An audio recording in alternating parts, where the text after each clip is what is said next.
Masosology page todo suporta kay Miss Universe Thailand Vina Prevenir Singh to win Miss Universe. Mga fans nag-react, Masosology, biased nga ba o bayad?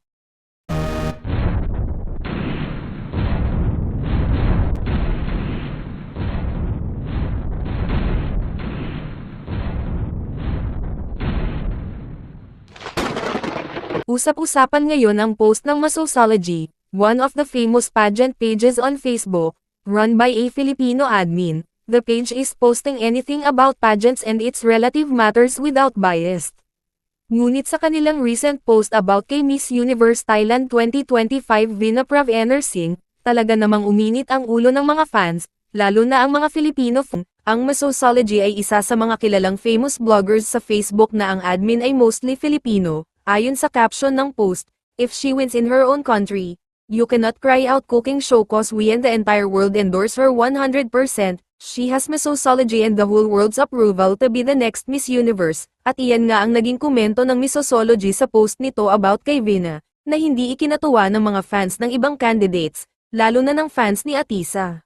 Say ng mga fans sa kanilang komento, bayad yan for sure, magkano kaya big ayan, billion din kaya, hehe, say naman ng isa, paid partnership, say pa ng isa, siya na lang dapat isa magrampa-rampa para siya ang manalo, na sinigundahan naman ng isa ng ganito, correct, total alam naman na nila mananalo, Diyos ko pahirapan pa nila mga kandidata, say naman ng isa, bayad yan Masosology, dagdag pa ng isa, laki ata binayad dyan kay Masosology kaya yan lang gusto niya kuranahan niya na ngayon pa lang para wala nang magsisiyang ng effort ang ibang candidates, na sinagot naman ng isa pa ng, yes agree.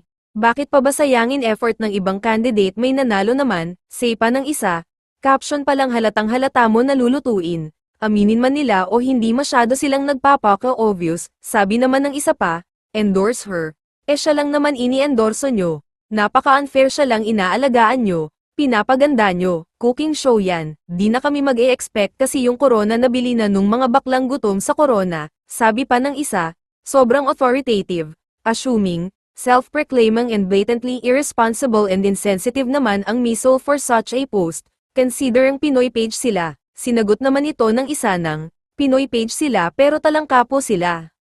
Sabi pa ng isa na, halatang halata talaga, na sinagot naman ito ng Masosology saying, oh you're really deluded to think now what pays you as a single penny to promote Vina, we do it by pure love for Vina, by the way, jealousy and bitterness goes against 10 commandments of God, you shall not covet your neighbor, Exodus 20:17, say pa nila, ngunit ano nga ba ang totoo sa likod ng post na ito ng Masosology? The post was tagged to Miss Universe official page and Anja Kretchatotip, na isa sa owners ng Miss Universe at nananatiling CEO nito, tagging to both Facebook accounts will draw so much attention to the public, since both pages of Miss Universe and Anja Kretchatotip have millions of followers. Plus, Masosology itself, if other candidates' fans will see this post on Miss Universe official page, of course they will feel the bias and unfairness towards other candidates, but the sad part of it, the owner himself is supporting this kind of biased post favoring their own candidate.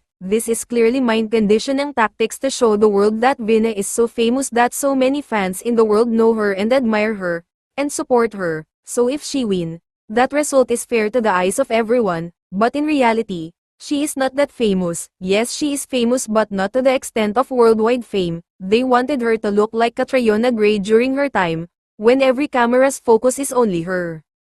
Si Vina na nga ba ang ipapanalo sa gaganaping Miss Universe pageant sa Thailand ngayong taon? Anong masasabi mo rito? Please comment down below, please like and subscribe. Thank you.